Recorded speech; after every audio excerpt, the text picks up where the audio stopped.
From the producers of Last Man Standing, it's Last Man Laughing.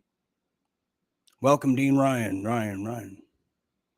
Thank you. Hello, everybody. Welcome to this one-off, extremely special TV special called Last Man Laughing. That would be me, Dean Ryan, your host for this wonderful, unusual, totally acceptable evening right here at the Real Deal Media University, where I have been working triple overtime today. And I've really put the exclamation mark in the phrase, everybody's working for the weekend, truly. But it's okay because I feel good when I'm productive. And, in this day and age, if I'm not doing something productive, then I'm doing something which is quite the opposite. And we're not sure what that word would be at this time, but you can do the math on that. Anyhow, so welcome very much. We are on Rumble. We were on the website, but due to the weather forecast and the unusual weather weapons, it has now disconnected, which has forced me and forced my hand to put us on Facebook, unfortunately, at the Real Dean Ryan travel page, which I love. So hello, everyone there, as well as we're on Dean Ryan TV on YouTube and the website. So just wanted to get that out of the way. So this is the Last Man Laughing. It's a one-off, kind of like the Last Man Standing special a few months back. And we're doing this tonight. We're doing this tonight because some of our castmates are out on the town on assignment, or in Danielle A's case, she is kayaking through I think it's the Suez Canal, and going through some other exotic, far-off regions in Eastern Europe. So she is what they call a thrill seeker. So we wish her well on that. And that's what I'm just so happy. I wish I could do that. And Jazz Pop is also on assignment. And Lisa is getting a well-deserved rest. She has a tremendous special coming next week for the lounge that her and Danielle have been working on. Anyhow, so tonight we have a few surprises for you. And tonight's show will be just kind of an energy, back and forth with an engaging, very effective, very deserving audience. That's all of you out there. And I will be answering as many inquiries as humanly possible in my own way. So I will try to do that. But if you have noticed, I've been all over TV today, and the online TV, that is. I filled in for Jalumbo on Aaron's show, Newsbeat. I was Dean Ryan as Jalumbo. That was very fun. And hello to everyone who caught me there. Followed by an incredibly epic interview with Michael Deacon, which I'm going to prop up the great Seth Black to give us a review on that interview and the other episodes of this week, because he's highly attentive, and I think he's casing me and doing a unofficial autobiography on me, and possibly selling it to the tabloids for a good profit. But we'll find out. So he might be joining us, and then another special guest may be joining us too. But yes, as I was saying, I've been all over the interwebs. So much so, actually, I'm quite sick of myself at this point. I mean, I'm even in the background here, where I just can't even bear anymore. It's truly a first world problem that I'm sharing with you tonight in a very earnest and honest way, and soon to be regretful way, I'm sure, down the road. So it has been quite a ride, a fantastic voyage, that somebody said once. And that's just this week, but let's include the week prior. We have just been doing this RDM summer, this Real Deal Media summer season, which we promised that we were going to be electrifying you with some of the greatest shows on earth, with very fantastic content, just raw talent, unfiltered, and truly just with the writers of the show. That's you, the audience, who fill our heads with ideas. Some of them a little demented, but some of them very very viable and appropriate. So tonight we're going to be exercising just that. And I do want to say hello to some of the people here because I have manners, I think, somewhere. Manners. So let me just say hello to everyone. Yeah, surprise, we're on Facebook. Surprise. And we're on Facebook because Mark Zuckerberg, I said, if you don't, I sent you a package and it might be ticking. I'm kidding. Or am I? Anyways, hello to, who do we have here? We have Jolene McNeely, right? Wonderful. Green-hearted. I love green hearts. We have Karen from the Peterson family. Hello. We put nothing past RDM Brothers. Yes. Brother. And we have just a whole cast of just wonderful, familiar faces from all over the world. Robert Miller. Robert Miller is awesome, and Dean is awesome, which makes us both awesome, I think. I know. Yes. So I don't know if you didn't catch the Newsbeat show earlier. I was in rare form in the sense that when that show was on and when it airs, I'm just kind of starting my day, which I don't think the people in Mexico at that festival truly understood that Dean Ryan doing a morning coffee show was probably not the best of choices, but nonetheless, we made it work. Well, today I filled in with Aaron, and I thought we had a great time for those of you who caught that. And I was expressing in my daily journal of grievances that I'm quite sleep deprived due to the constant construction, what seems to be at times war zone that seems to be around myself and many others, for that fact, in North America. As the military presence increases and a so-called hot war or event is literally looming around the corner, like the neighborhood watch character you see on the signs, well, we can definitely truly feel that something is in the air tonight, and it is a strong presence, and it's only getting stronger. So with that in mind, every day that we have the ability to reach people is a day that we can not only save lives, but advance our footing in this so-called Great Reset, or as I have described it, a World Series of Poker Deep State Edition. Yes, and if you understand the analogy, and if you have dared to watch the World Series of Poker on ESPN as you were channel surfing through C-SPAN, then you would understand that in the game of poker and the laws of relativity, that the so-called powerful World Economic Forum types, the eugenicist types, the technocratic dictators, well, they're on their hind heels.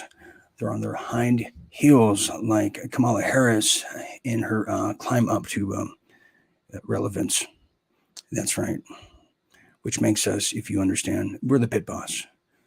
But some of us really don't understand how much power we have.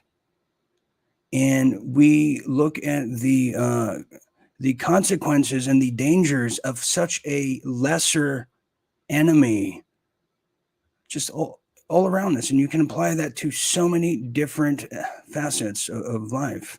For instance, if you've noticed in the past several days, I have reopened, a wound from yesteryear and poured just tremendously fresh sea salt in it with some characters that have done us all dirty, especially me. And, naturally you want to say, well, Dean, don't hurt them, or Dean, don't do it, or think about what they're going to do to you. And I have to remind people, and certain people, is that Well, we could, but we've been kowtowing to some of the most nefarious wimps that are now in controlling the narratives, or trying to. They're holding on loosely at this point, but they're certainly not letting go. So we're gonna just cut off their limbs. But we have kowtowed to what we have now also understood as the revenge of the nerds. If you think about who's at the top, it's the most nerdiest class, and I kid you not, the revenge of the nerds. I mean, you would have thought that movie was a replica of the Bill Gates college years and all the other people that are now head of the Silicon Valley, the new Washington, D.C. And it sounds like weird, and it sounds like it's satire that I'm sharing with you, but it truly isn't. And it applies to the vitriol that a lot of these people who would be classified as a nerd or a revengeful nerd, that now they have the bully pulpit, although it's slipping faster than the 9/11 narrative when it came out. I mean, it is free falling, which is a very, very telling kind of an event.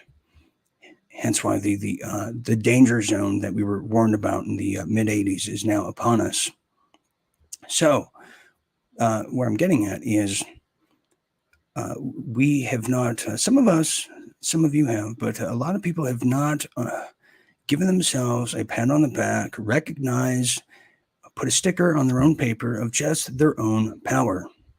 We have the ability, the capabilities, the wit, the understanding, and the intelligence to pretty much beat our enemies and our adversaries that cross us in the most intellectual, nonviolent way. And it all comes back to taking back our power. And that's what we're doing. We're doing that worldwide. We're now understanding that the prestigious class, the institutions, the government eggheads, the doctors, the pinky up while they drink their champagne, the ASB crowd in high school, their days have been numbered. They're running while we truly are on the march. And it doesn't seem that way, maybe because we don't have the entire narrative of a dying dinosaur corporate media. And to kill the deep state, you have to understand it. And then when you kill the deep state, you have to take it all down, because they're so entangled, they're so embedded, they're so tied together. Just the other night, somebody said, I had a conversation in regards to Disneyland and Disney in general. And of course, when you say Disney in a crowded room, somebody's going to tell you about the underground tunnels and all the things that we already know. Just like, in the conspiratorial crowds. God forbid you ever say the musical group, the Beatles, and then you're going to have 5 different people tell you, oh, did you know Paul McCartney's dead? Oh, did you know they were created by Tavistock? Oh, did you know they're Satanists and friends with Aleister Crowley? So all the classics, all the cliche novelty things. Yes, I know, I get it. Yes, thank you. I'm just trying to pass time and have a very non-confrontational conversation. So the same applies to Disneyland, but there's a bit more dire consequences to that subject. So continuing with that is, yes, morally, ethically speaking, just the way of the law of nature, yes, Disney should fall into its own footprint, into the smithereens, into the dustbin of Walt Disney himself, who I often wonder if he's still frozen. Now, but then I said, okay, let's look at the realistic angle to that. Yes, we all want to do that. I'm sure we would love to send Ted Kaczynski to World Disney or whatever, Walt Disney, and put his backpack on and just drop him off and say, well, we'll see you later. Wink. Yes, I'm sure we would all love to do that, but let's look at the consequential damages to that. And hence why, by the way, that this thing here, who remembers this World at War? the guidestones. So there are a lot of these conversations people are having. But so you take down Disney, for example. Now Disney's tied into Touchstone Pictures. Disney's tied into television network stations, retail. They own other subsidiaries of companies in this big web they have with them at the top. They are a huge economy commerce driver in Anaheim, California, as well as Orlando, the home of the swampy, muddy mosquito land. And we're talking about a lot of lost jobs and a major blow to a very weakened economy.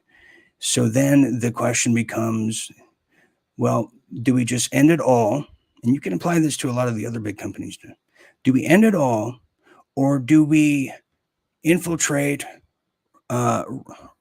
smoke them all out, root them all out, and rebuild within, downsize? Is that one way? In that way, you're saving thousands and thousands of jobs and things tied to it, and in a rough economy. So that was my question. But then the other ethical and moral dilemma is if you do that, and knowing what we know now, because it ain't no secret anymore. It isn't just our little demographic here, our little party that just talks about the nefarious darkness of Disney anymore. It's a pretty well-known thing in the subliminal messaging that comes with it.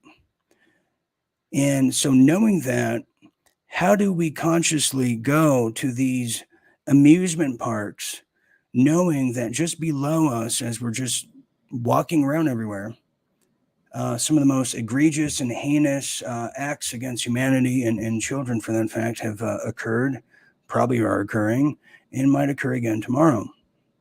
Do you see the dilemma here?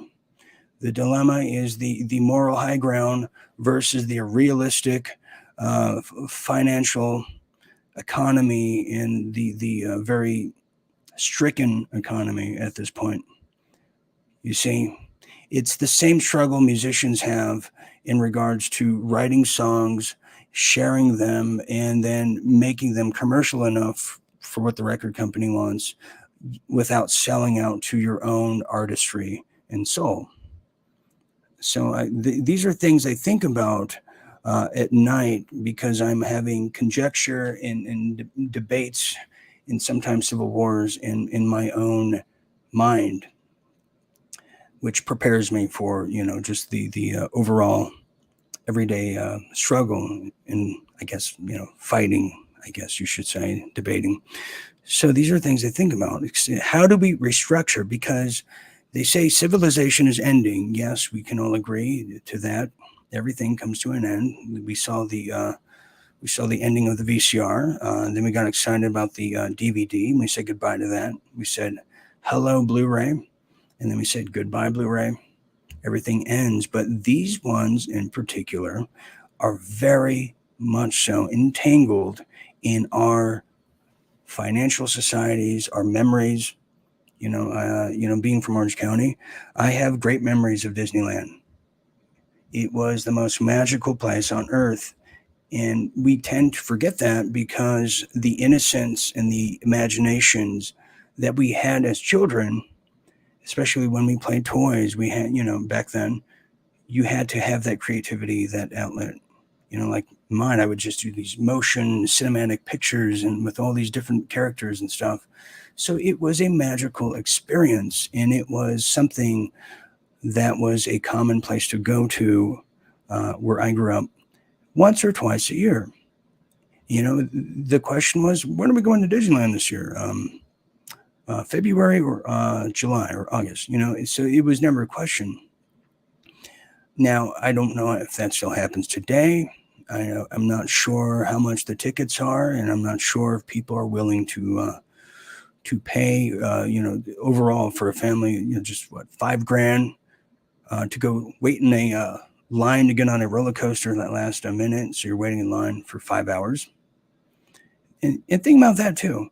Think about how many hours and how much of our lives we have spent waiting in line to get on these at times very dangerous, dangerous rides where the ride operator is some guy that looks like he has the worst mullet and he's smoking Pall Mall straights.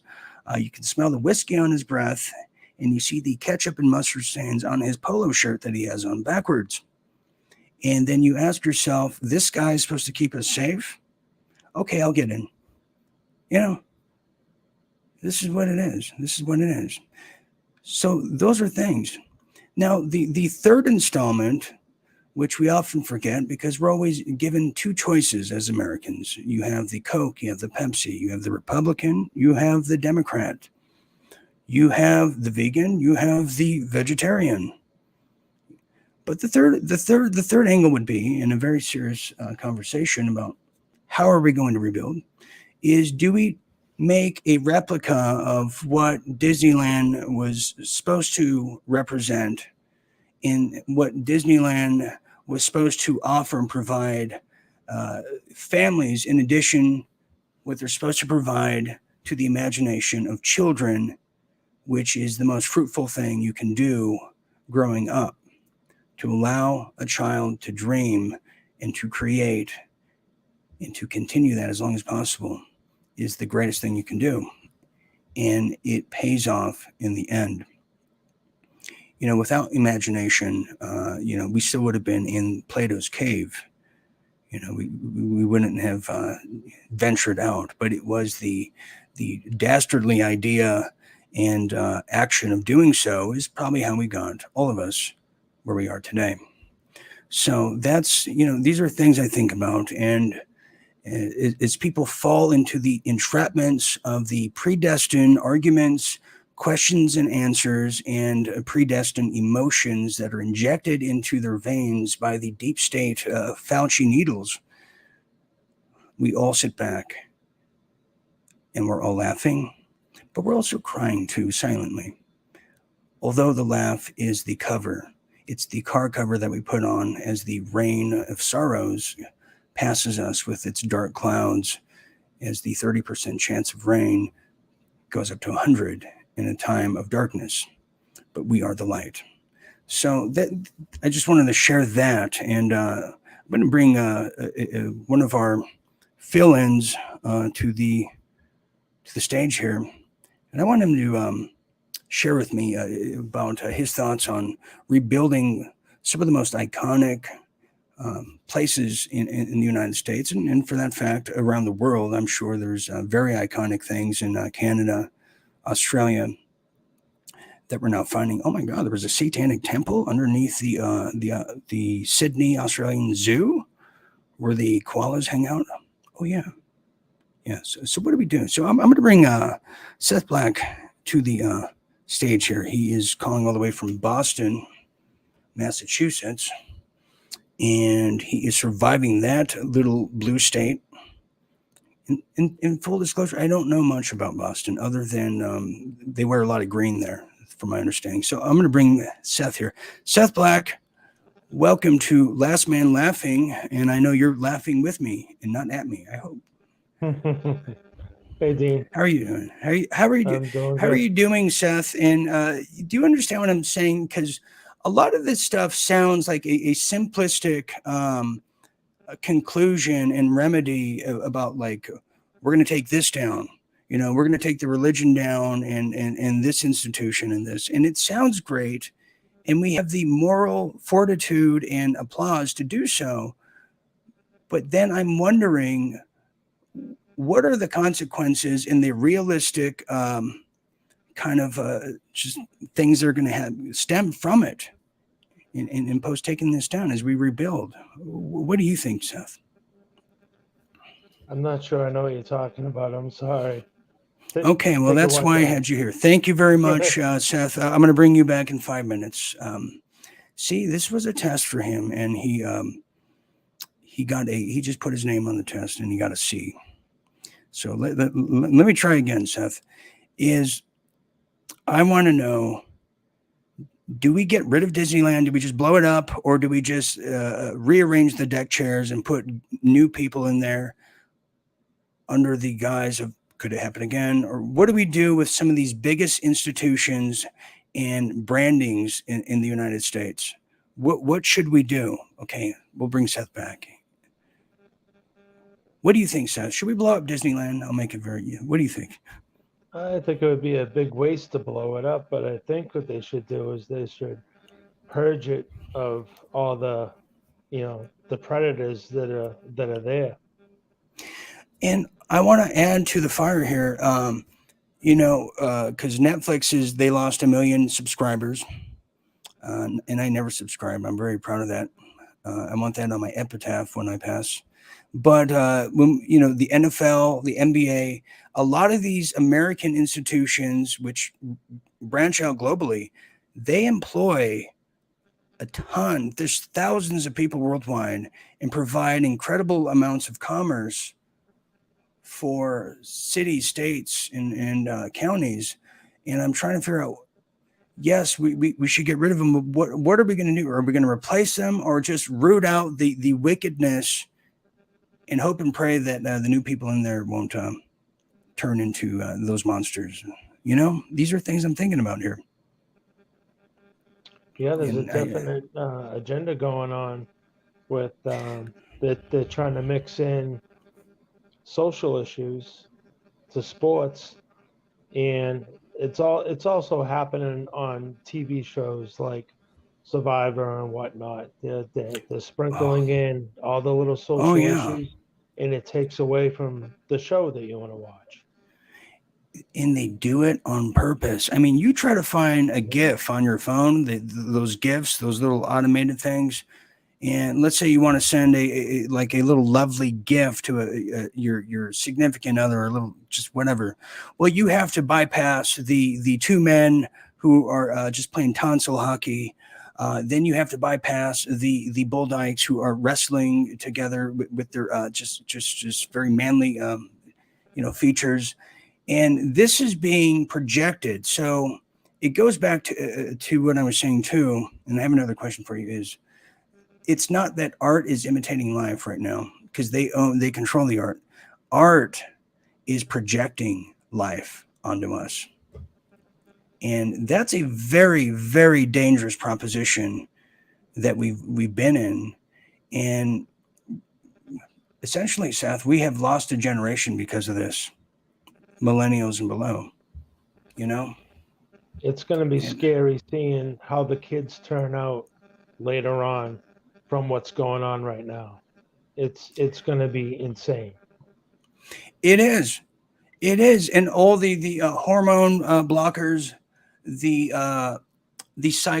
American Psychology Association, who's dictating via legislation of new disorders, whatever they can think of in their little think tanks, to further deplete the American dream, the American family, and the overall normalities of the 20th century that they're further eradicating.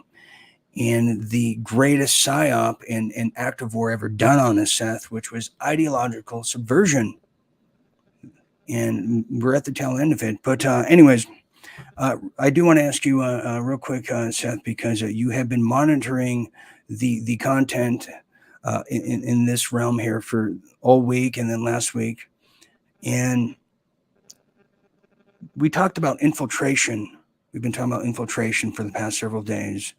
And I have to ask you, because you watch more shows than I do, is why do people or do people have blind allegiance in the independent media that if you question something about a so-called maybe iconic person or someone of popularity, that automatically, well, you're a shill for doing that, or why do you think that is? Because the mainstream guys, we can do it all day long, but something about the independent media that you're not allowed to look in your own backyard. Why is that, Seth?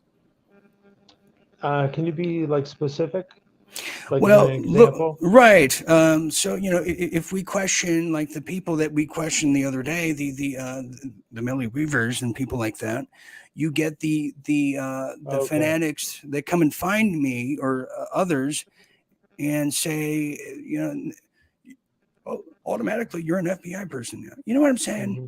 Yeah. Everyone thinks they're a damn detective around here and they know who informants are and how they act when they don't have a damn clue. I'm just trying to find why this is. Go ahead, Seth. I can tell you exactly why it is. Because if you believe what you're saying, it makes them feel stupid. If you find out that you've been duped, I've been duped, rather than trying to hold on to that false narrative of who you thought was who they are and just move on, try to learn from it. Don't continue being stupid. You know, you got to move on. But that's what it is people feel dumb, so they try to ignore that and say you're the problem rather than I'm the problem. I screwed up. Right. And a lot of people don't understand. They're virtually acting and behaving like the very opposition that they despise. And it goes into identity politics. And some of us have been practicing that unknowingly, but it's been ingrained in our heads now for virtually 10 or 15 years. And we've all been affected by it. We've all been affected.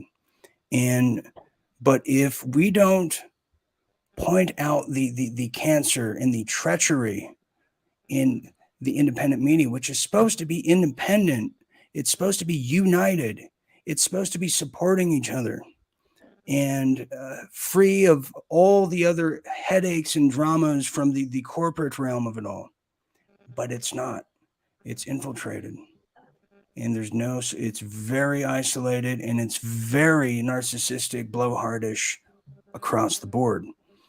And it's very unfortunate, Seth. It really is disappointing what I have witnessed. Yeah, I have to admit, I got fooled. I got duped. I've been following these people for a year and a half after the January 6th, and I bought it. You know, I kind of had a feeling that I wasn't sure if it was 100%. You know, I had some strange feelings, but I didn't have anything concrete. And then after that show you did, it was a kick in the nuts. Yes. But luckily, you can handle that. You're a tough man, just like all of us. You're the last man laughing too. But it is. And you know, it's another true statement: is never meet your idols. Never meet your idols, and it's so true. I mean, I could tell you stories. You always be disappointed. I guess we're never meeting, Dean. Yeah. We're never meeting. Exactly. Gotcha. We're never meeting. But Seth, stand by because we're going to do a little lightning round in a little bit and talk about presidential picks and put some wagers on it because we're into gambling around here and just frivolous gambling at that. All right, Seth, stand by, please. Very good. All righty. Okay. Well, look who's calling me. It's Jim Fetzer. Should I answer it now, live on air? Should I do this? Why not? We did this once before. Jim, it's we're live on air in front of millions of people right now on this phone call. Say that again. We're live on air in front of just millions of people right now all over the world who on this phone call, and everybody says hi. Are you going to come and hang out with us here tonight? Are you down there now? I got it that before that I missed it. That I No. Oh, that was another show. Jim, I'm all over television today. I feel like just like Regis Philbin or something put down. I'll send you it right now. So just hold tight. Okay. Wonderful. See, that's called full transparency. And I was sharing my phone calls with everybody here tonight to prove that I'm a real person.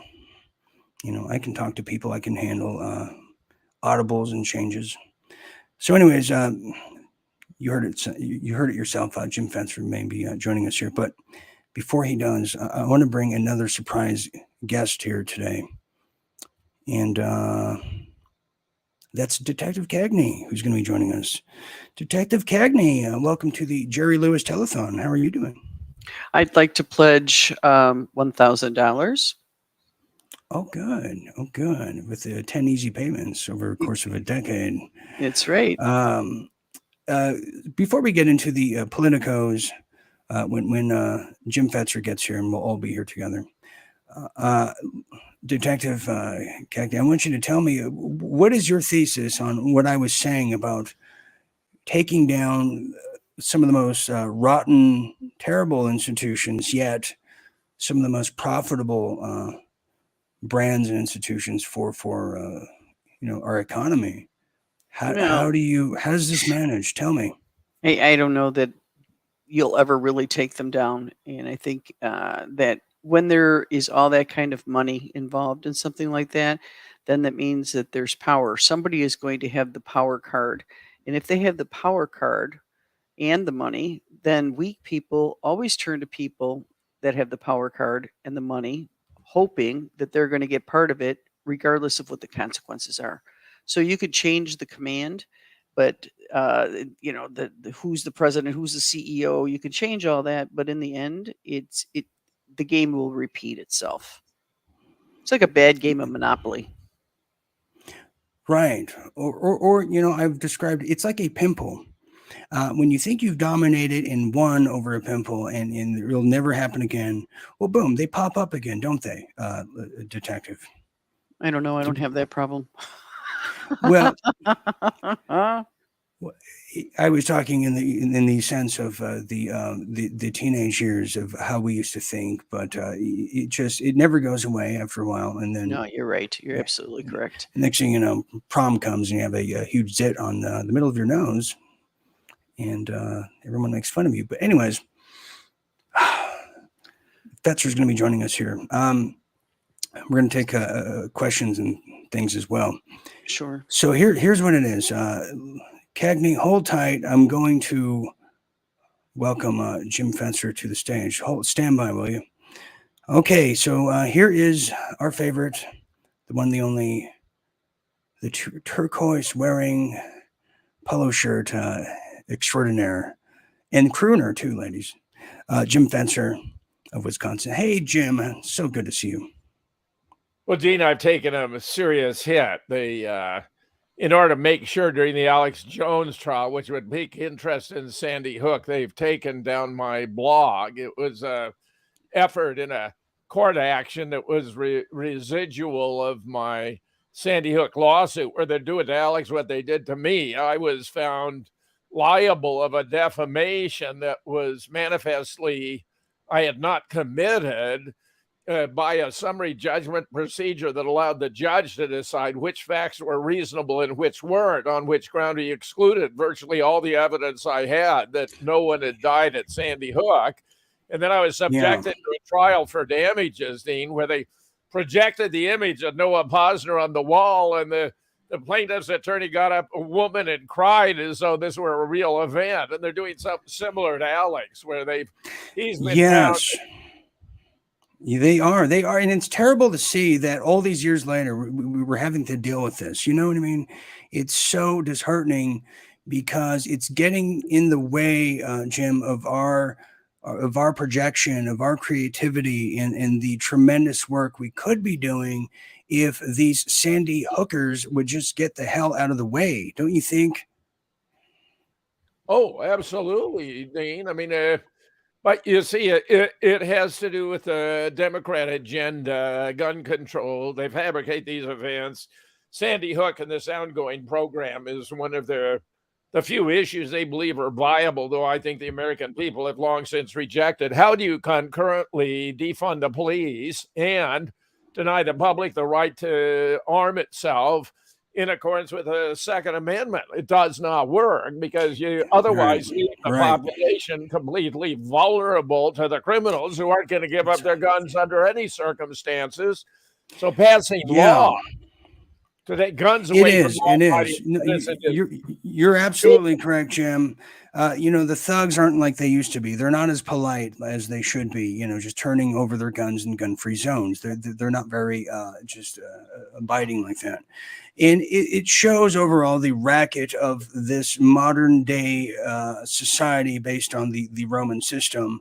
They say don't drink and drive, yet they make sure that there's parking lots right outside of bars, and they make sure that their deputy Barney Fife is across the street ready to entrap you on a very uncomfortable DUI test, which I have gleefully passed many times, Jim, because I've never been drunk. I mean, I've drank before, but I've never been drunk, and I don't drive drunk. But it doesn't matter. You can just have the fumes on you, and they want to entrap you, and it's a metaphor for the society. But Jim, we have some special guests here tonight. Some of our favorite people here that I'm going to introduce. I want to get into politics now and talk about this upcoming race. It is getting very exciting and very dire, and I can't even imagine the bets being waged right now in Vegas, Jim. It's just, I'm biting my nails daily here. Over.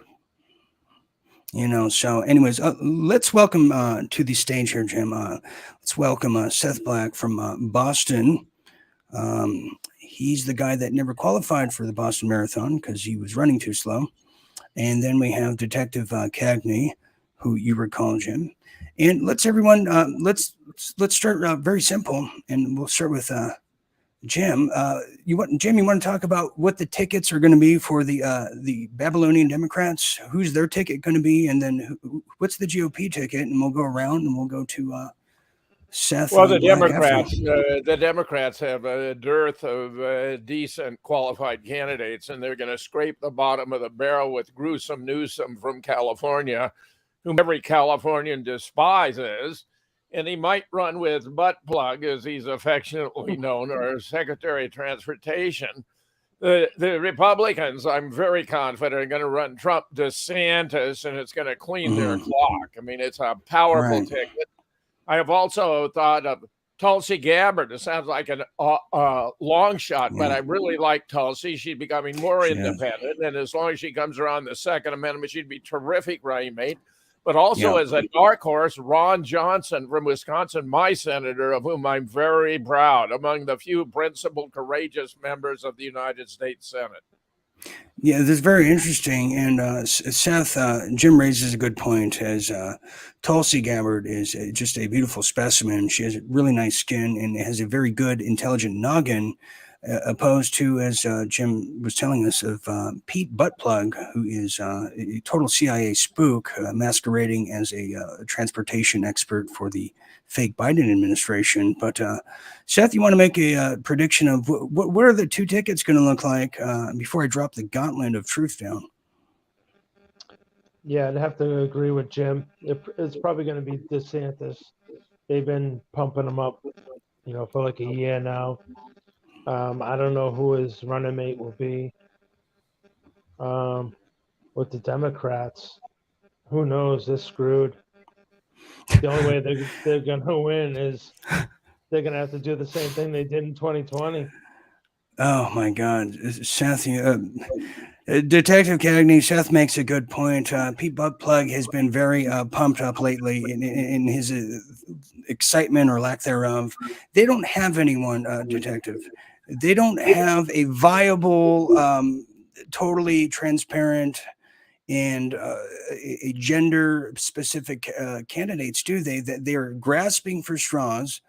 They're looking for a gay, black, transsexual, handicap, person of color that doesn't know English kind of a candidate. Don't you think, Detective? Well, I think that ticket can be easily fulfilled with Hillary and Michael. I think that's going to be the Democratic ticket. Now, who's going to be first and who's going to be second? I think it's Hillary and Mike. And then I agree it's DeSantis and Trump. Okay, and when you say Hillary and Michael, I'm presuming, let me ask Jim who you're talking about, because he might be able to translate. Jim, sure. Who is Detective Cagney referring to? Who's this Michael that she's referring to? Well, she's talking about the person we know of as Michelle Obama, who's actually turns out to be a man with breast implants and a huge shaving bill. Which is exactly why you said you wanted transgender, black, illiterate people. That's the candidate I want. Yeah, that's the kind of candidate I want. I want buckwheat as my presidential candidate. But and then finally, I would ask you, Detective, before I allow my opinions to be revealed, is between Hillary and Michelle, and this is a real question, who do you think would be the man in that relationship as they become You go for know, the that's, campaign? I'm sorry, but that's a really tough question because I question Hillary as a female as well. So I don't Okay, know. well, sounds like she said Hillary there is the man of the relationship. Okay, so here's what I think it. And Jim, I'm not a clairvoyant, but I sure as hell can play one on TV. And what I said 4 months ago, and Seth will back me up. That's why I brought him here tonight. Is that when DeSantis was having the fake little slap fight with Trump? I thought it was a wonderful strategy. It was very reminiscent of World Wrestling Entertainment. That was being done to distance themselves, have DeSantis appear as the never Trumper whatever candidate. So then, therefore, our favorite turtle, Mitch McConnell, would be satisfied with that. And they're like, we don't need to find anyone. And then last minute have them switch over and become the VP, because I just got that verified to me last night by someone very, very close to our circle. But what do you think about that, Jim? I think I might be proven right once again. Well, Dean, exactly what are you proposing? I am proposing that the fake fight that Trump and DeSantis were having in recent memory was staged in order to make sure there's no last minute candidates that were going to challenge the Trump comeback.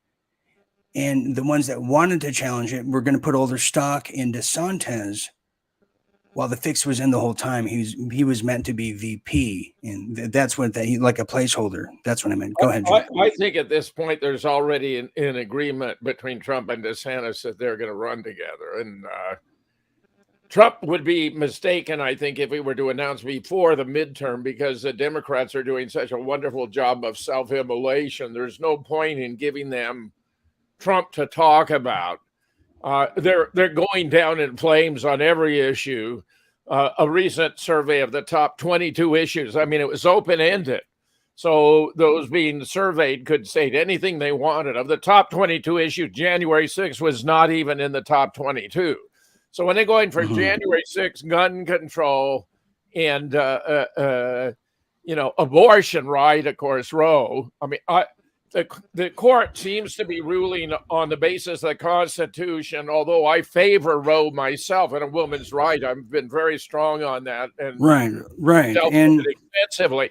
They appear to have believed, and I am having a hard time challenging that it was really an issue the states were obligated to decide. But it appears, too, that John Roberts may have wanted to save Roe, but the early release of the opinion scuttled that prospect.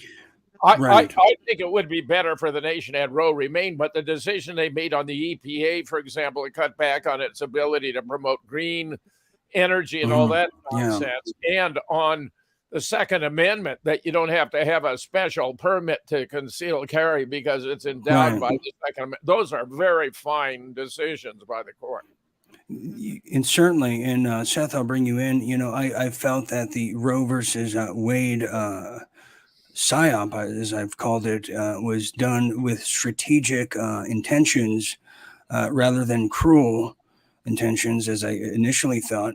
And what it did was pretty much, I thought, it was to knock out the financial vein of the Democrats who have been funneling the money laundering through the Planned Parenthood outfit underneath the organ harvesting, which is the big elephant in the deep state room that Kamala Harris has completely owned when she raided a whistleblower from Planned Parenthood who had all the footage, all the evidence of the organ harvesting in California. Well, she couldn't have that, could she? She wanted to show her allegiance to the deep state and just completely be nefarious.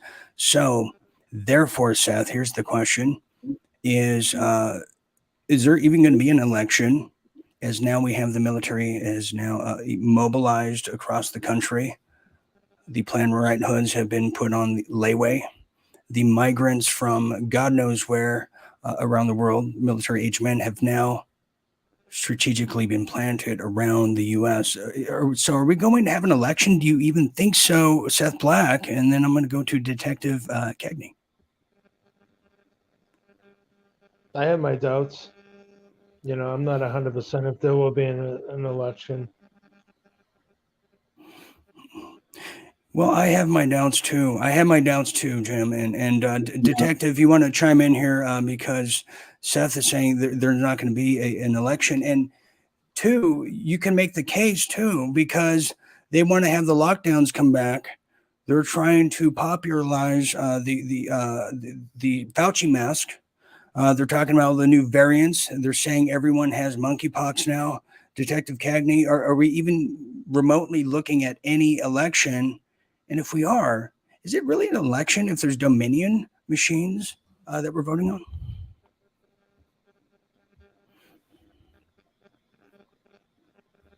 Go ahead, Detective. There you go. I think it's going to really depend on what happens at the midterms. So the midterms, I believe, will actually happen, but will there be a 24 election is the biggest question, because that's when all the cards are going to get played, and then they're going to throw everything in. And you're right. I mean, with the Dominions, that's a joke. I mean, who knows? But depending on what happens with the midterms and who's controlling, that may resolve the issue with the voting machines. Right. And Jim, in regards to Michelle Obama, in that wonderful description you gave of that creature, I have yet to see that person on any live feed, any news feed. I haven't seen that person make a speech in the Times of the Row decisions or all the other big events that have occurred over the course of 2 years. I haven't seen Obama. I haven't seen Michelle. I haven't seen that cow fertilizer Hillary. I haven't seen Brennan or all the deep state all-stars of in recent memory. But I see their tweets and articles, so they must be alive. But what are we to think of that? Because I know I'm not the only one who feels that way, Jim. Where are these people? Well, maybe they don't want to overexpose her at a time when public opinion of the Democrats is so far down. They don't want her to be associated with high inflation, gas prices, food out of, the border crisis and all that nonsense. So they may be, but Cagney's right that they would love to run Michelle. I think Hillary is so far over the hill, and she's so grotesque, and she has such a terrible rep. The trouble with Michelle is, of course, she has no political experience, meaning never held a political office. Now, neither had Trump, but, running a man with these various attributes who's been deceiving the public. I mean, there's no possible way it can be kept secret. And in fact, I've been for years pushing the truth about Michelle for the very reason of anticipating they're going to try and pull another swindle. With Obama, it was bad enough. And he really turns out to have been a monster. He's promoted all these false flags, Sandy Hook, and thereafter, I nullified the Fifth Munn Act of 1948. We talked about it before. Yes, we have. Yes. Cagney's not wrong, though, to think that she would be a good bet if they think they can get away with it. But look, if we have the midterm, and I thought that's what we were actually hearing, the possibility of not having a midterm. If we have the midterm, the Democrats are out of it. I think the Republicans can take as many as 100 seats in the House and 2 or 3 with Senate seats without much effort, and then it's game over because I think they're going to clean the clock. I don't think the Democrats have a prayer. So my anticipation is they're going to try to circumvent the midterm with a lockdown, and I think it's going to be Marburg, and it turns out that all those who've been vaxxed have these little capsules in them that can be activated by 5G electromagnetic blasts. Sure. So they'll start bleeding from every orifice. It'll look horrifying, and they'll walk down and have all the mail-in balloting to steal it again. That's my anticipation. Yeah. Well, clean up on aisle 9. That's a very good point. Wow. Well, that's just it. There's not a, they're not even living on a prayer at this point. Detective, there is international implications and international interest from multinational corporations that that have set up here their business, just like the FIPA in Canada.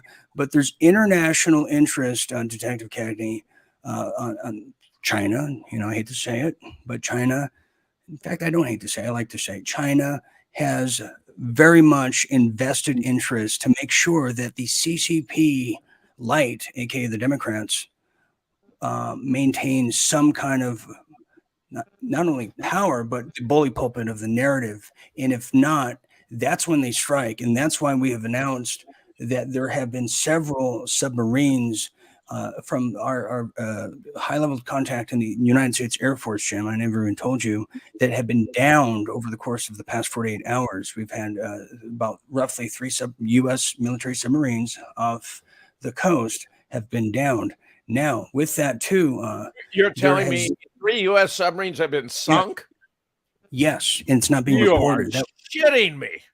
I wish I was, but Dean, no, I mean, that is huge. it's huge. And then also, in addition to that, they have said that there are multiple adversary subs floating on our coast right now, and they cannot determine which country or military they belong to. You know, this is happening right now. But think about that. Would the military ever admit that, yes, we lost 3 submarines? And oh, and by the way, yes, we're in World War III. That's not going to happen. Could it be an Israeli false flag? They've taken out the subs and blame it on Russia. I mean, Russia would be the nation everyone would leap to mind. Well, yes, I felt the Israelis wanted to manipulate a war. It was really on a parallel with Charlie Manson's Helter Skelter, you know. Yes. He wanted to provoke a race war. He thought the blacks were stronger than the whites and would prevail, but they were also dumber. So they'd need leadership, and Charlie and his band would come out. Charlie Manson. So we got Russia and the U.S. Whichever wins are going to mutually annihilate, and Israel is going to come out to lead the world. I think that could be they could be the dark horse here at the poker table, Jim. And I've emphasized that over my time. And Seth Black, you've mentioned Helter Skelter before with Charlie Manson, who was an MK Ultra asset of the Central Intelligence. And the deeper you look into the Charlie Manson story, well, guess what? He was the pimp for the stars in Laurel Canyon, and the LSD and cocaine and everything you can imagine, drug dealer for the stars in that period of time. And but that's a whole nother story. Seth, you want to challenge Fetzer, or excuse me, you want to add anything to what Jim was saying here, because we're entering into parallel times. No, I agree. I agree with Jim. They definitely want a race war. You know, from what I see that they're trying to stoke tension between white people and everybody else. Like, if you notice, when like Democrats speak, they put everybody under their umbrella except for, you know, white Caucasians that are straight, conservative, or whatever. And you can see how they twist the stories in the news too. Like, if it's, you know, a white shooter, you know, they promote it. You know, if it's someone that's like an LGBT, or if they're Democrat or whatever, it's headline news. They brush over it. They do. And when it's a white shooter, detective, it's on the Jumbotron. And by the way, we found his manifesto. It happened to be on a field. And here's what he said. Here's his kill list. Oh, and by the way, here's his new music video, everybody. I mean, how many times, detective, do we have to play this Montague and Capulets of a kind of a Shakespearean play from hell, when we've seen this rerun so many times? It's like a I Love Lucy rerun. We know she puts all the chocolate in and then she spits it out. We've seen this before, have we not, Cagney? Well, I think this is all what you and I talk about on our late night updates. But unfortunately, there's still people that are not seeing what we here are seeing, and you have to keep replaying so they can play this same show over and over, and people forget that they've already seen it. But I think that as far as it at the election time, the only thing that's going to stop it, you know, Fauci Pox is not going to do it. It's going to have to be, and you can see it coming, the pushing of the nuclear war. That's going to be the way they're going to stop it. If they're going to stop midterms, that'll be the only way. The nuke event, Jim, I don't know if you're aware of the following. This is what the detective showed me, and is around the East Coast and many of the malls out there. I'm sure Seth Black has stumbled upon this and started practicing at home. But yes, radiation emergencies. What should I do? Get inside, stay inside, hide under your couch. And they have the same thing blasting on the CDC.gov right now. Jim, I have to ask you, because you've been in the military, you know what weapons of war look like. Are nuclear bombs still even a real thing at this point in time, as archaic as it sounds like chemotherapy? Is that really going to be the problem? We know the weapons are coming from outer space, not this 1940s thing. Am I wrong, or am I slightly right? Well, the arsenal today is simply more diversified. You have an additional to electronic, you have scalar, you have laser, you have electromagnetic. I mean, look, it's easy to take out the U.S., just set off an electromagnetic pulse, take out our electrical grid, and we're done for. Everything that runs on electricity is over. Part of the stupidity of the Green New Deal is they make everything dependent on electricity, but electricity has to come from somewhere, and typically it's generated by gas and oil energy sources. And electric cars are a disaster. They have a limited range. It requires so much time to charge them. The military is falling apart with all the weak, woke stuff, Dean. But in terms of military, a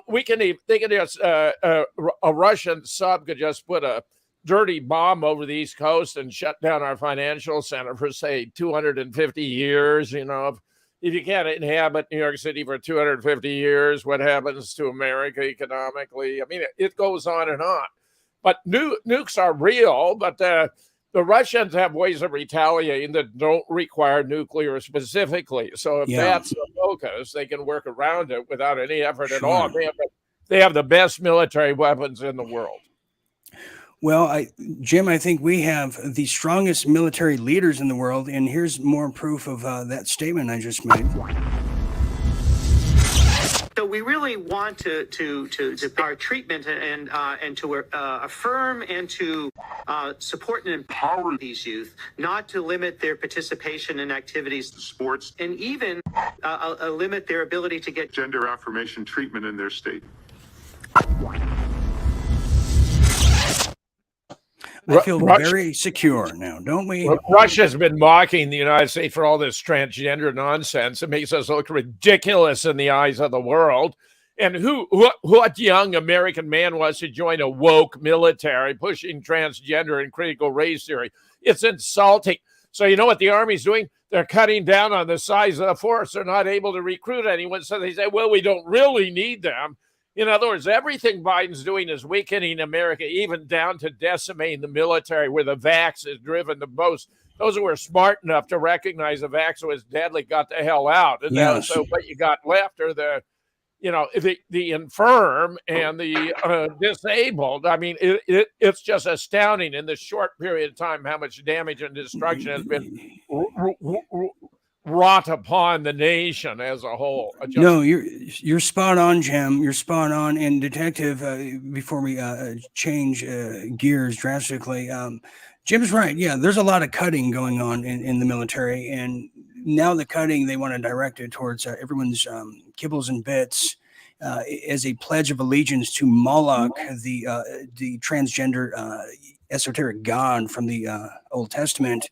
Also as a pledge to Miss Garrett over there, who's wearing a naval uniform that should not be worn by a man.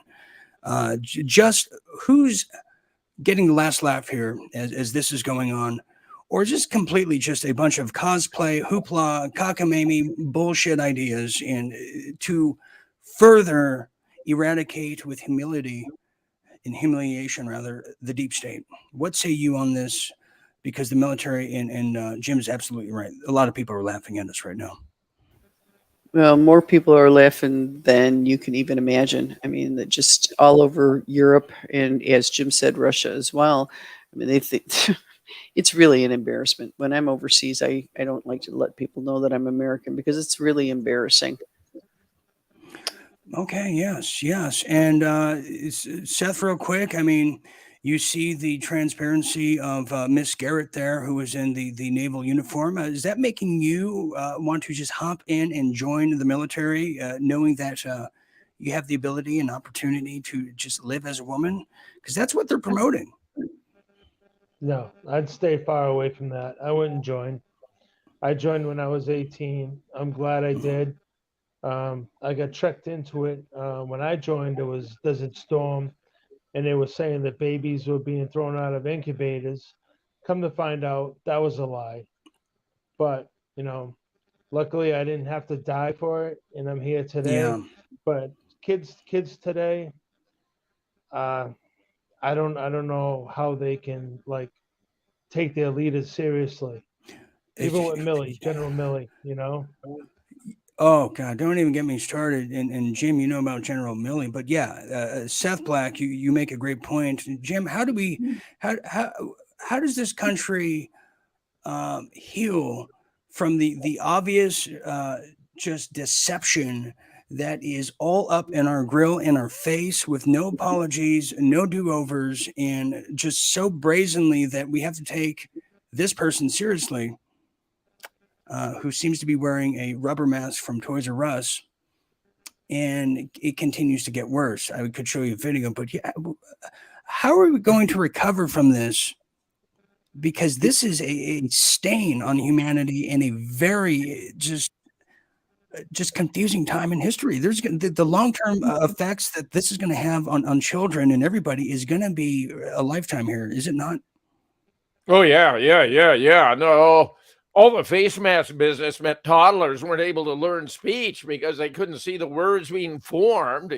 The failure of social interaction has been devastating. We've essentially wiped out a whole generation from living a normal, healthy life. I think that there has to be a massive Republican wipeout at the midterm. The Speaker of the House does not have to be a member of the House, ironically. They could make Donald Trump Speaker of the House and get rid of Biden and Pelosi, Biden and Kamala by impeachment, get them out there and make Trump, restore Trump to the presidency to set things right. I think that's the shortest route between here and there. Yeah. That would be the obvious answer. And with that, I mean, because the cancel culture has truly eliminated a lot of abilities for people to strive as individuals. When you step back, just kind of to cap it all off here, when you step back, the unspoken attack on the unspoken victims here are the individuals. And it has pushed a lot of us on all sides of the spectrum here into these tribal categories now. Just like what happens when you go to prison, there's all these tribals. There's the Hispanics are here, the blacks are here, and then you have to pick your side with the Nazis. That's everything is so polarized that it's like a tinder box of matches that is about to extremely turn into an inferno, because everything is tribal, and it doesn't have to be, because a lot of us, Jim, have lived through the 90s, 80s, and beyond. I don't recall that we were living in this 1800s segregation, of a society that they're projecting on us, where we have the new Generation Z now, that truly believe that America and the American flag is the most racist representation of any country in the world. How do we get over that hump? I don't know, but I know a lot of those people are going to pass away because of their decisions. So go ahead, Jim. It's just an illusion. I mean, for God's sake, we elected a black guy president not once, but twice. How could we do that if we were a racist nation? The Democrats, and really George Soros, if you think of Biden just being a puppet, and there are reasons to think some of these guys playing Biden are wearing a rubber mask. I mean, it's that absurd that it's actually George Soros who's the acting president, and that's why every action he's taken has been destructive since he came into office. That's been the Soros agenda from the beginning, and it appears he bought the DNC lock, stock, and barrel. I totally agree. And he's a Nazi collaborator who could be very well be dead. And like a Weekend at Bernie's kind of a scenario, the handlers behind him have taken advantage and used that with his wealth. Okay, so in closing here, as we're going to take a break and then maybe take a question or two. And I know Seth might have to hop out and do basic boot camp if he wants to join the military. That would be good. But kind of in closing here, predictions for the rest of 2022 of how this is going to end as we now approach the new dark winter, which will offset the extremely hot, brazenly hot summer. Why don't we start with Detective Cagney and give your final opinions of 2022? Well, I think the second half of 22 is actually going to be worse than the first half. I think we're going to see some major destruction. I think there's going to be the overwhelming threat of the nukes. I think people are going to be very, very afraid. They will try to blame Russia, although I think it's really going to be China. This is why the Taiwan thing is starting to come into play now, because that's going to be another way to bring in the China aspect of it. It's not looking good for the rest of the year. I don't think. I believe it will all clear itself out, but the second half of this year is going to make the first half look like it's kiddie land. That's very true, Seth Black. Detective Cagney makes a point. America has food poisoning, and it doesn't seem to be out of our system yet. And we are like sitting here, like waiting. We're trying to take all remedies we can to get this rotten food poisoning in our body completely ridded out of our system. And it seems to be taking a long time. But is it really a long time for something that's been embedded for a century or more? What say you in your final thoughts there? As far as the nukes go, this could be, the next Cold War. But, I don't really believe it. I think it's fear tactics. And if it is real, there's nothing that we can do about it. Hopefully when it happens, I go quickly and I don't suffer. That's all I can say. I'm not going to spend my mental, thoughts on worrying about nukes. Right. I'm just not going to do it. No, that's a very good point. And Jim, I have a picture of you in my head as like Dr. Strangelove. You're going to be riding on top of the nuclear bomb with your cowboy hat on, saying, "Hell no, I don't comply." But there is some credence in what Seth says. And we can certainly look back at the Cold War and the theater of that between Russia and the U.S. throughout the 50s and 60s, which really helped develop in an incredible arms race for both countries. So you want to make a prediction of how 2022 is going to end, Jim? Are we going to be the last men laughing and women? Well, they're going to try to bring more migrants in, but the state governors are taking some actions. It would have been easy to finish the wall, but Biden didn't want that because that's part of the agenda to destroy our nation. I mean, literally to destroy our nation. I think that there's so much awareness of election theft. They can't do it the old way, but they can try. And I do believe they're going to bring about a lockdown, a medical lockdown. Biden's even let it slip of a second pandemic. So I think that's going to be their effort. It might succeed because if it fails, they are going to be wiped out. And everything in Washington is going to change virtually overnight. I'm with Cagney that things are going to get worse before they get better. I do think there's a possibility of light at the end of the tunnel. And I dare say, I mean, for all his flaws, I think Donald Trump is the one political figure who's so rooted with the American people that he can make the difference. And I believe they'll have DeSantis at his side and that they are a mighty combination. Exactly. Well, that's a good point. And, DeSantis better be careful. He has some big shoes to fill with Mike Pence there. I mean, that was a personality and just a genius that's hard to replace. It's irreplaceable. I do have a lot of opinions on this and more. And we're going to say goodbye to Seth and just come back real quickly after this break. I would love to touch upon Taiwan. I haven't had a chance to all week. And if Cagney would be so gracious no pressure to maybe join us for that quick chat, because that's where Pelosi is right now. Miss Tales from the Crypt Keeper, indentured servant Nancy crime family Pelosi is in Taiwan. We don't know why, or do we? And then I want to show a deep fake Biden video that I absolutely adore and love. So we want to touch upon that and just take a quick break, and we'll see everyone after this, because I'd be remiss if we didn't talk about Taiwan and in the fake Biden, because it's just getting weird. So stand by here. This is the Last Man Laughing one-off special here at Real Deal Media with my favorites and yours. We'll see you after the break.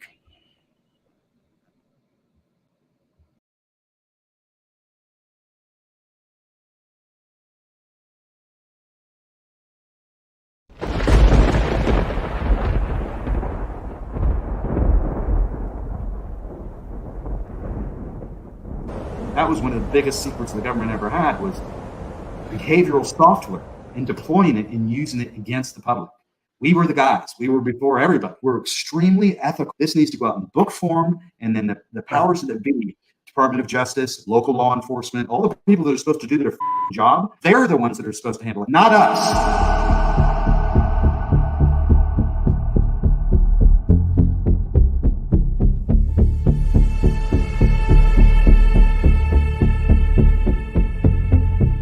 That was one of the biggest secrets the government ever had, was behavioral software and deploying it and using it against the public.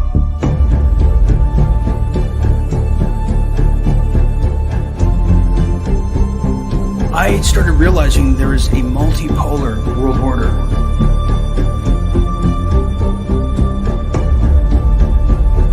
With the head of it being China as number one. I'm very much impressed by Israel's level. It's really world class. And number two is Israel. Israel excels in solar technology that, with investment and manufacturing expertise from China, And there was an alliance that they had. China and Israel are already working together on several alternative and renewable energy fronts. They agreed to do the Red Rail train system.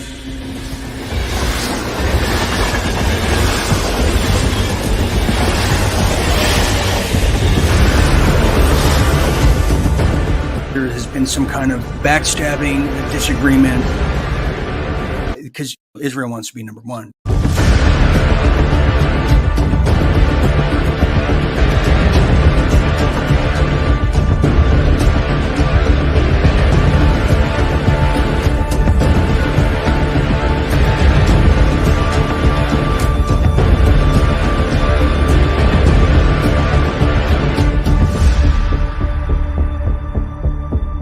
Always think of technology in terms of effects, sociological conditions, and money.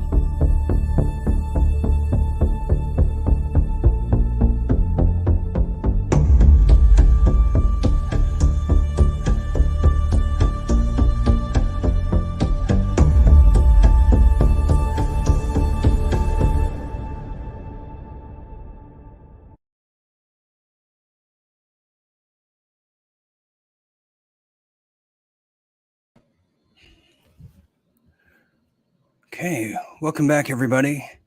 Welcome back to the Last Man Laughing, a little one-off special here at Real Deal Media's wonderful university, full of just incredible scholars recognized by the prestigious communities that are hidden for now. I'm still your host, Dean Ryan, as seen on television, and also as seen as the wallpaper behind me. Seemed like a good idea at the time. Anyways, we're just going to go a little longer here in overtime because a lot of my favorite people are here. But yeah, we're going to be talking about Taiwan now because Taiwan has been coming up into question lately. And notice, too, we are now circling around to what I was pleading for everyone to pay attention to in the year 2020 in the month of March and May, especially as in all eyes on the South China Sea. All eyes on the South China Sea. Because that's where the action is. And that, and I still don't know what posturing inside of it that the Philippine Islands are on with Duterte. You talk about one of the longest allies of the United States, that a relationship that goes all the way back to World War I, where Theodore Roosevelt even called the Philippines our, quote, brown brothers, which they were then being set up and manicured to be probably the 50th state, but Hawaii took that. Well, now China's trying to take that back. So I want to talk about that, about Taiwan. And I would love to talk about cold fusion, which is the complete answer and remedy to the green initiatives and the green Nazis who just masquerade as human beings because they're not. I'm going to bring back Jim Fetzer, the legendary Jim Fetzer, and favorite here at Real Deal Media. Welcome back, Jim. And I should also tell you, Jim, that the polo shirt is in the mail. You should be getting it soon. Good, Dean. Good. Yes. She's going to be doing the catwalk for us in our Real Deal Fashion Show, the men's edition. We'll be doing that soon. And then rejoining us real quick is Detective Cagney, who has been so gracious. Usually she watches her Korean soap operas at this time of night, but she has postponed that. Thank you very much, Detective. No problem. Happy to be here. Yes. So let's talk about Taiwan here, and feel free to invoke Cold Fusion, that just whopper of a episode we had with James Martinez just days ago. So go ahead, Detective Cagney. Let's talk about Taiwan. Why is Pelosi there? Is she hiding? We know that she's invested, her and her just frivolous husband are invested in many chip manufacturing companies in Taiwan, where everything is made there. So what are we looking at here? Well, I think they had to send her in because, everybody knows what an embarrassment Biden is. Besides that, he has COVID, so he can't go. But the problem is that right now China is really, really ticked off, and they're already right now discussing a military response to the fact that Nancy is visiting Taiwan. And Taiwan has just recently, in the last couple of hours, launched a military drill. So the threats from Beijing have, believe it or not, alarmed the White House, and so they should be alarmed. She has no business being there. The U.S. has no business being there, but then the U.S. is in the Ukraine too, so they have no business being there either. Isn't that something? I mean, Jim, Detective Cagney makes another brilliant point. There's no business to continue this imperialistic attitude that has carried over from, the days of, McNamara from Vietnam, and the Gulf of Tonkin false flag. That same kind of demeanor and philosophy, I don't think it works anymore in the 21st century, but it's what these people want, where now the Democrats are being disavowed by lifetime Democrats saying, wait a minute, there's nothing liberal about what's going on right now. They have bastardized the entire definition, the entire word of liberalism, which means variety, free choice, open-minded. None of that exists in this Babylonian term of, quote, liberalism today, does it, Jim? Which is reducing everything to the lowest common denominator. That's what they want. Would you believe Kalamazoo has just decriminalized defecating in the street and urinating in public? And we have another Michigan city that's going to abandon, grading policies so that you're going to give preference to the black students and penalize the whites, the Asians, and the Hispanics because they're outperforming the blacks. I mean, this is moronic. It's stupid. Well, you might as well just give all the blacks A's right off the bat if that's what you want. The problem is you're not producing any citizens who can make a contribution to society. No. The army's being decimated, education being decimated. We got migrants flooding the nation. There's very little going to be left of the United States as we have known it in the near future. Now, Pelosi, absolutely. I mean, look how stained they are. You got a demented president. You got a half-wit, a brainless vice president, and you have an inside trader, corrupt, adrenochrome drinking, pedophile indulging, Speaker of the House. I mean, sending Pelosi over there, you might as well just set a big sack of potatoes. I mean, that would actually be more useful than this Exactly. woman who is really quite a disgusting person. Jim, you took my breath away and borrowed my words, and I'm so happy you did, because that sack of potatoes are rotten ones at that, Nancy Pelosi. I mean, how is that woman one of the richest women based on a Senate salary? And also, they're vying to control the mantle right now. Now that we're under continuity of government, yes, we are. We're under a national crisis. And to further that point and provide evidence, well, this is what they're giving the TSA right now. And that's very hard scriptures to read, but I'm going to use my superior eyes to share with you, which says that the continuity of government is now being underway, the TSA related governor operations during times of, quote, national crises. Well, unless it's already April Fool's and I'm unaware of it, this seems to be a very serious reality. And to top it off, Jim, with the South China Sea region, well, now we have, as I confirmed, North Korea has now put personnel, at the nuclear sites in that country on high alert. The North Korean army has been ordered to be ready for, quote, emergencies. And on the heels of now, we're hearing that the Chinese space rockets are going to be dropping just debris, Chinese space debris, starting now until the 31st, when their rocket comes back to orbit, which stems out of Argentina. So what is it going to be, Detective Cagney? Is it going to be a nuclear scare, a cosmic asteroid that we were promised, a full-on war of battle civilizations? What say you? Well, Gigi has highlighted already the whole historical ins and outs of the Taiwan question, and he's made it crystal clear that those who play with fire will perish by it, and that's his warning to Joe Biden on Taiwan. So Nancy going over there again, okay, we drew the line in the sand with Russia, and now we're drawing the line in the sand with China. So who's it going to be? Is it going to be Russia that gets us, or is it going to be China? It's questionable. I mean, they don't care. I have a different take on him, because I'm not sure it's going to be the Russia factor, the low-hanging fruit of all the boogeyman equations. No, you and I agree on that. We know that they're not really the bad guys, but this is what they're trying to project to us. Right. I know. And I'm so glad I could have shared that analysis with you, and I'm glad you're running with it. And but it was mutual. I'm just tongue in cheek. But here's what I'm saying is, I think it's in the best interest of Vladimir Putin, Jim, and the Russian military to shadow the not just Chinese submarines, but the CCP submarines. We're talking about an intelligence war in everyone's country, from the Five Eyes network, the corrupt Italian spy network that gave us such productions like the Russian Collusion Theater, and all the other just kabuki happenings over the past 5 years.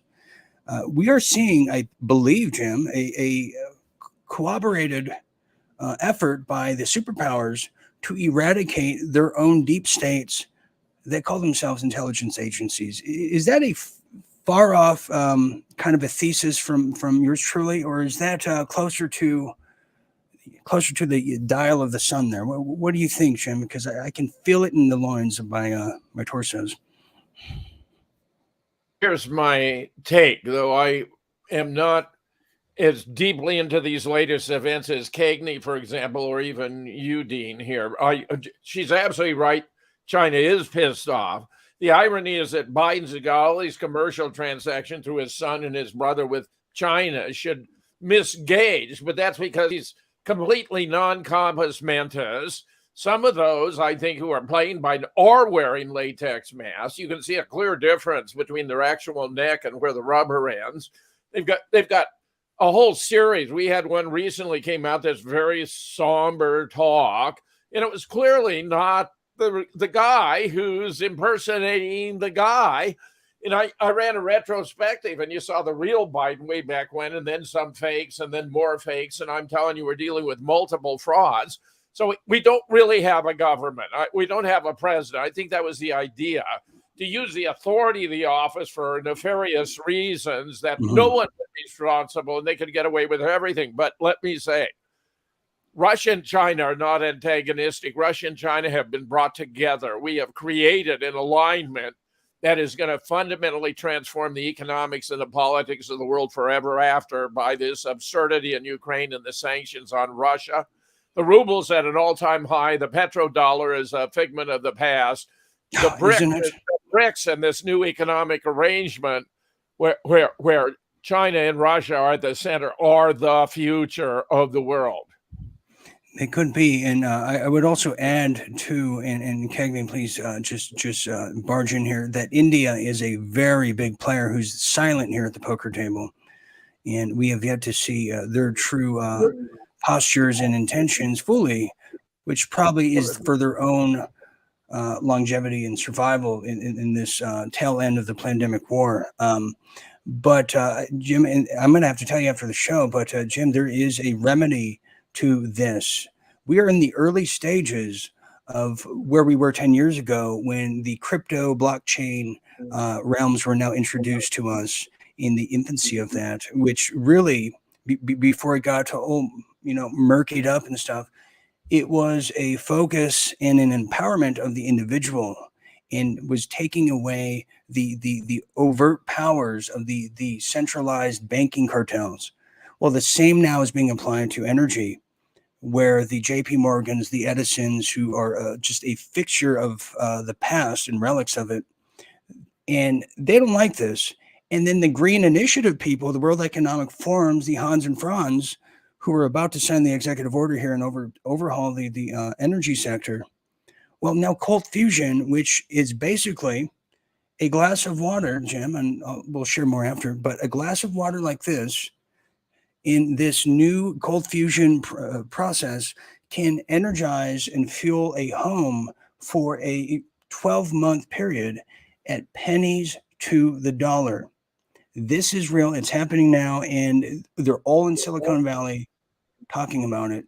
So what I'm saying, Jim, I think we're going to see some new free market solutions and inventions as we go further into the downfall of this deep state cancer that's strangleholding us.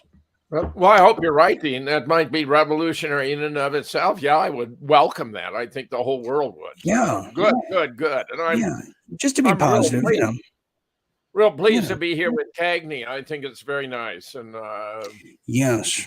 She said she's pleased to be here too, because she's witnessing, what's happening in Chicago, and what she thought was going to happen was the Planned Red Hoods, and it has been anything but that, has it, Detective? No, all's quiet on the Chicago front. Everything is quiet. There's nothing other than the fact that there's some controversy over the Chicago Bears stadium. But I'm with Jim. I'm a Green Bay person. I hate to say that, but it's true. I've been a Packer fan forever. So, but that's the only thing that's happening here, other than the random daily shootings, 60, 80 people a day. But that's normal in Chicago. Right, and they definitely put a stop to a lot of that. What could have happened there, and I know Milwaukee has been into question lately, but I think Wisconsin will clean itself out in a lot of that Midwestern regions. But yes, Green Bay, they have a lot to celebrate, and to celebrate with them too is our own Aaron Cates, who was honoring Jim Fetzer earlier today by wearing his Green Bay Packers shirt. He said, quote, "This is for Mr. Fetzer. He loves Green Bay," but I don't think he does. I think he just likes the color yellow and green, if you ask me. So that's Aaron Cates, whose birthday is, I think, tomorrow, I think. So happy birthday, Aaron. Okay, so if we see a question or two here in the next 30 seconds or an inquiry, we will attempt to study and answer it to our best of capabilities. But I wanted to put a word in about Israel real quick, that, Jim, it's always the low-hanging fruits is to automatically connect Joe Biden to China. and the obvious, evidence that we see. But there's something that was very unsettling about me, about the Hunter Biden just display of multiple videos, and it just seemed staged to me on a level that I can't quite piece together. And it was obviously always posturing towards it's China, China, China, just like this whole Wuhan and COVID 1984. It's China's fault. It's China's fault. But when you get into the thick of the ingredients, well, it was the NIH that funded Wuhan cafeterias. It was, China that almost got blackmailed here. Furthermore, you have Biden who's tearing up and forcing Israel to cut the contracts that they have made with China, like the red rail system and other huge contracts. So is it crazy to say that maybe Biden is purposely posturing towards China when the silent killer could be Israel this entire time? Is that out of the this world to say, Jim? Can I just interrupt there for a second? I think we need to clarify the difference. I mean, there is China, and then you have CCP. Okay, and I think we need to clarify, because I think that the Bidens and that, they're in bed with the CCP, not with China. Yes, exactly. Jim Cagney has a point. There's vinaigrette, then there's oil and vinegar. They're two different things. So go ahead, Jim. No, I think Cagney's made a very important observation. You can never underestimate the Israelis. Remember the Mossad motto: "Make war by deception." They're very ingenious about being indirect, using cutouts, middlemen, the whole bit. Sure. They control our media. The Rothschilds own the AP and and the Associated Press, and our mainstream media. It's control. We're the most propagandized and manipulated society that may have ever existed in the history of Earth. It's unbelievable. And we have to make a distinction too, that since Cagney, to continue the theme here, Zionists are a ancient, like an old Eastern political realm from like Eastern Europe and Russia, from like all the way back when. They're not even, not to give a history lesson here, but they're not even truly Jewish, and they overtook a small country like that. Just like in the same realm that the LGBTQ, a communist outfit, has overtaken the plight of the alternative lifestyle citizens across the world. Meaning, what the communists do, they always find the disenfranchised in society. They embolden them, polarize the opposition, and then use the disenfranchised as the shield and the bully pulpit to meet their communist corporate objectives. And I think the same exists in Israel, because there's a lot of people that are awakened now in Israel and want to get rid of that corrupt government and want to probably just take care of Benjamin Netanyahu, a war criminal, accordingly, don't they, Jim? Well, it's a nice thought, Dean. I welcome. I'm full of nice thoughts tonight. Any form of retributive justice.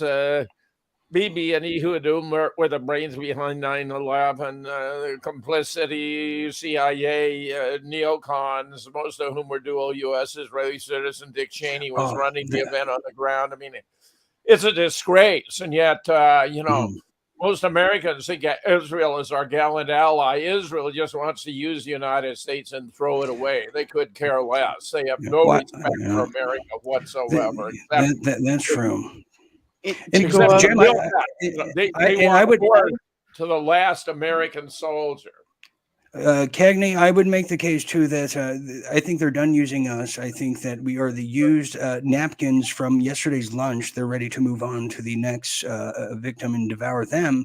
But are they even going to be a country? I mean, the entire nation of Israel, just a beautiful region of the world, some of the greatest wine and sea salt from that region.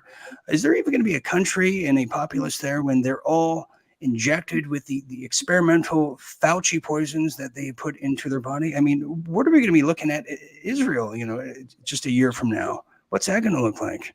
Well, the question is are they really injected with that, or is it saline that got given to their people. We don't really know. Okay, all right. That's a good question. See, Jim, Detective Cagney is the ultimate plot twister.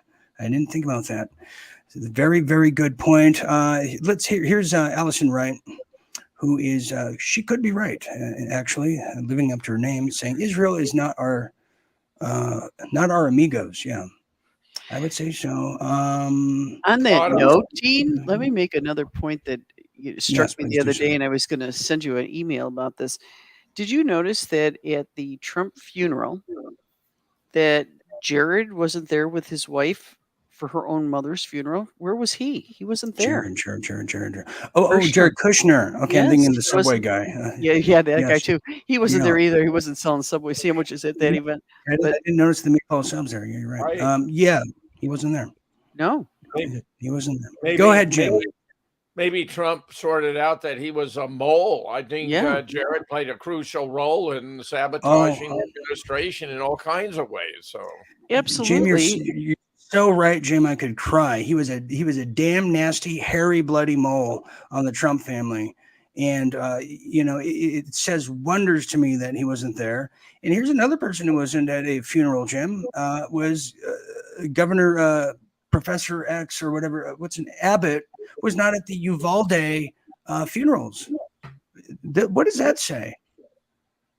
Well, the whole Uvalde event was another stage phony. I mean, there weren't any real bodies to bury. One of the tells, I put together a false flag checklist, and one of the tells is you don't have any surge of EMTs, no ambulances, no medevac. There were such a lack of ambulances at Uvalde. It was so telling. They brought in hearses. They brought in a string of hearses, Dean.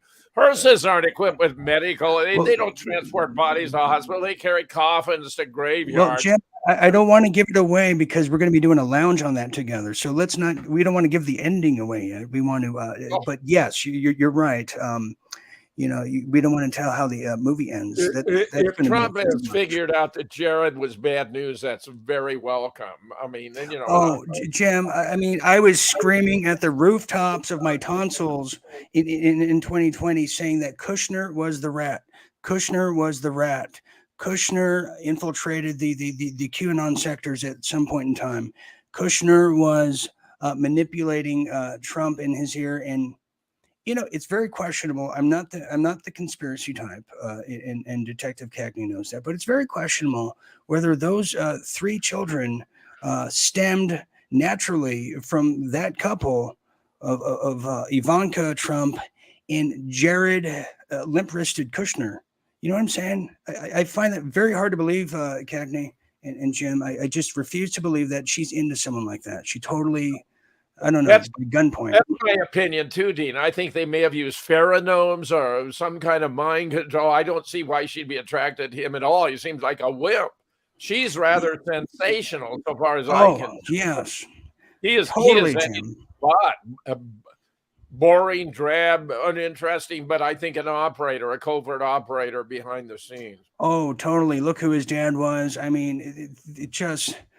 He makes Nelson Riley look straight. That guy. I mean, that guy is just terrible. And then he was nominated for a Nobel Peace Prize award. What does that tell you? I mean, he might as well bow at the altar of Moloch and just Fauci and all of these people. But okay, so we're going to close it out now because so many people. And by the way, somebody asked us, when is Jim going to sing again and be a crooner? Thanks for asking. And I'm Jim's manager. I'm his Colonel Tom Parker. We're working on the tour details now. But it's also worth noting too, we mentioned, Jim, that we were going to be doing a Wisconsin event. Unfortunately, the bar that we were going to do it, the location has, like many places right now, has unfortunately shut down. And actually, it's been sold. It's changed hands. Yeah. Yes, it's been sold. So it's like, what a crazy time to try to tour, and everything's just going belly up. But you reach a bigger audience more effortlessly over the internet these days, anyway, Dean. Touring is almost passe. I know, but it's just the pheromones that we have to just unleash to the world of just. Well, the real interaction with real people is a sensation. I agree. Here's Samantha Dubai, who agrees with Jim Fetzer and is saying that BRICS is huge, like a brick house, they say, and powerful, and will set the new gold-backed currencies.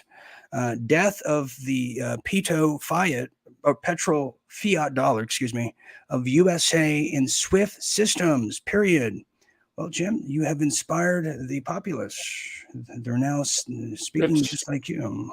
It is the future of the world in terms of the basic economic realities. The world has changed.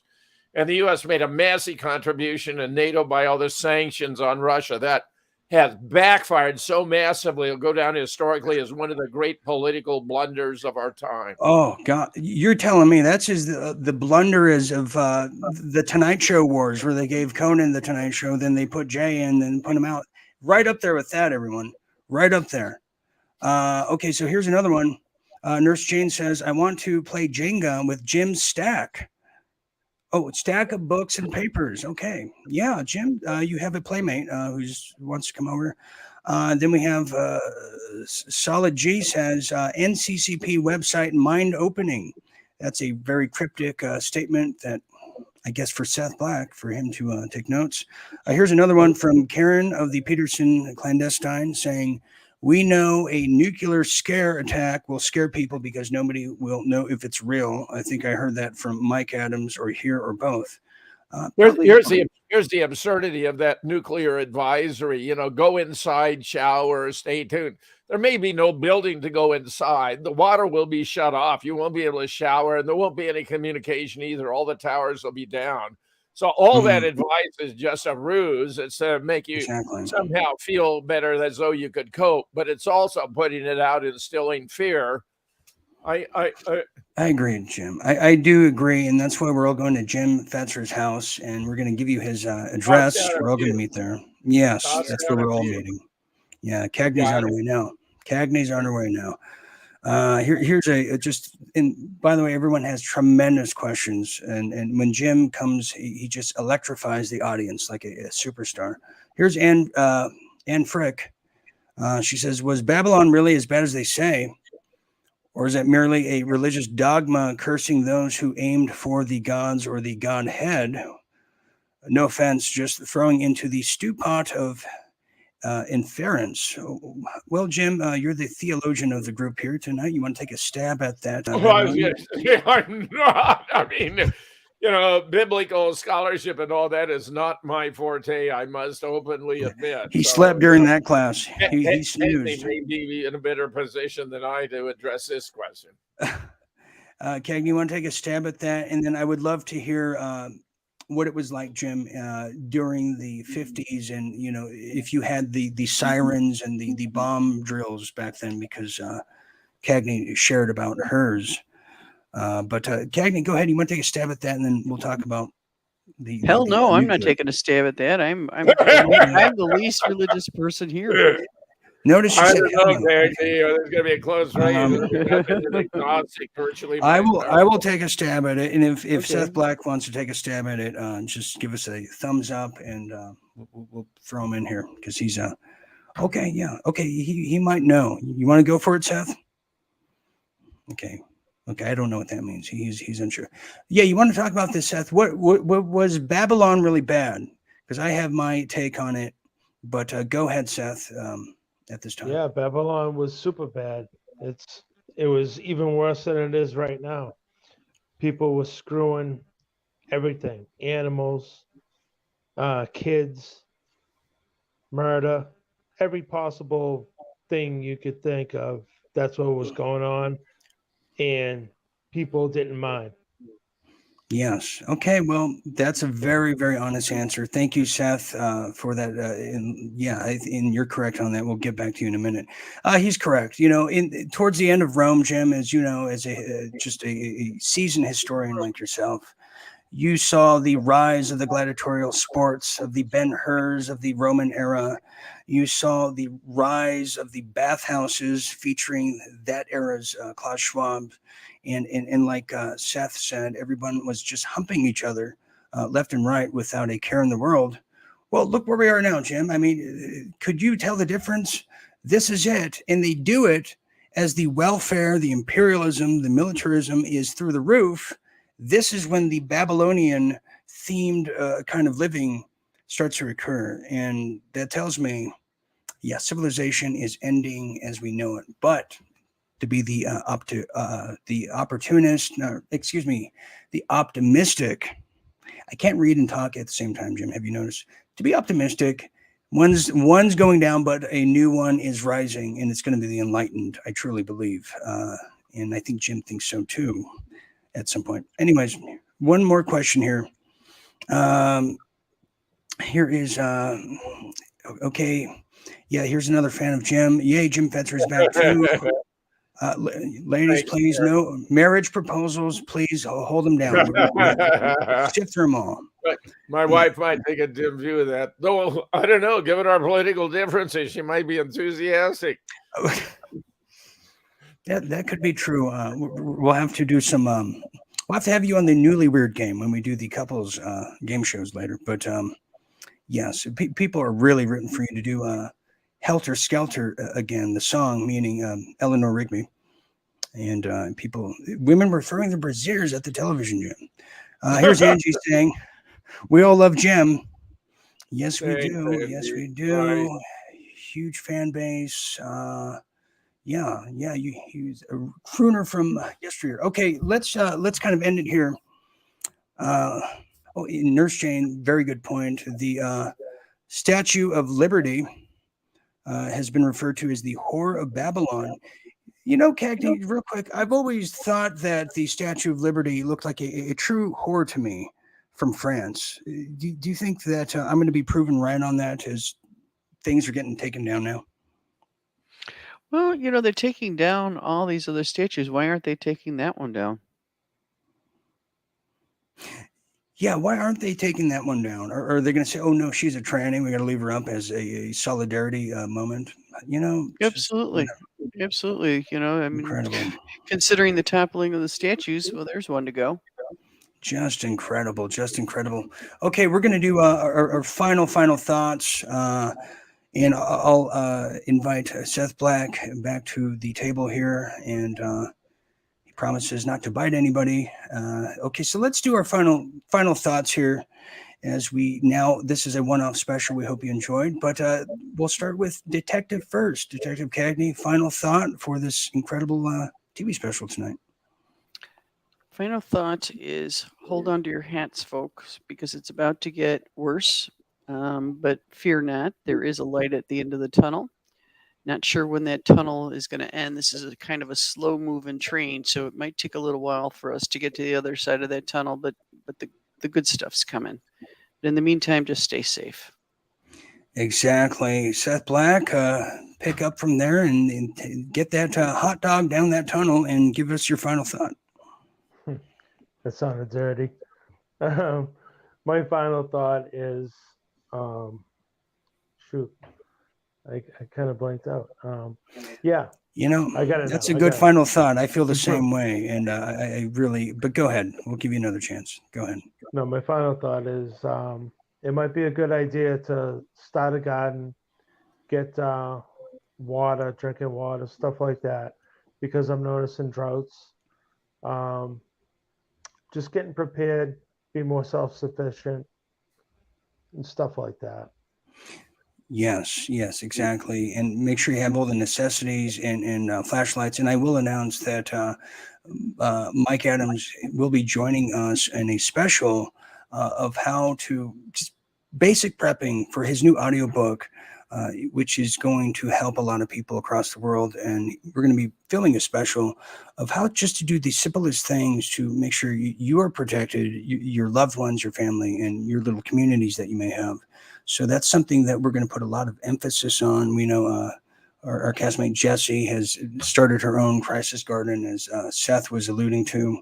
One of our viewers, Glenn, has just incredible ideas. So it's going to be a collaborative effort that we can all relate to. But with that said, Jim, final thoughts as we close the wonderful, brilliant night. Well, spend as much time as you can with friends and loved ones, your family. I mean, between the risks of nuclear war and the deaths being brought about by the vax, we honestly do not know how much time we have left. Don't waste any of it. Spend as much time as you can with the people you really care about. Wonderful, beautiful. Okay, so my final thought, and thank you. And it's Jim is a tough act to follow, and I wish I would have went first now, but that's a good one. So I will end it with this way. First of all, by just thanking everyone for checking out this TV special tonight. But I'm going to make it very short. I'm going to quote the great Jim Fetzer from 2020, and the quote that has always remained just tattooed in my mind is that we are living in historic times with consequential ramifications if we don't win, but we will win, and we are winning, but we are living in different historic times. And we figured that out as soon as this thing started, what it was, who was doing it, how it's going to go, and here we are today. We didn't want to be right, but if that's the case, then if we're going to be right, well, we're also going to be right again when we're going to destroy these people and take back the republic and get rid of these just evil creatures that have pretty much rottened our society for decades upon decades. And now we are on the march, and they are definitely on the run with all their limp-wristed, half-cocked Kushners and everything that is attributed to that, because the Nuremberg trials are now getting geared up. And I'll tell you, the life in prison is really not good enough of a punishment for the kind of elk that we are dealing with. So that's how I feel about it. But yes, Jim, I had to quote you because I never forgot that incredible statement you made 2 years ago. It still sticks with me. So anyways, thank you for joining us. I will be back Saturday for Saturday Night Live Stream and with my counterparts here. So for the great Jim Fetzer, for the wonderful Detective Cagney, for the opinionated Seth Black, I'm your host, Dean Ryan, saying thank you for sharing a bit of your night with us. And always remember to just stay tuned, and please feel free to just always stay awake. Good night, everybody.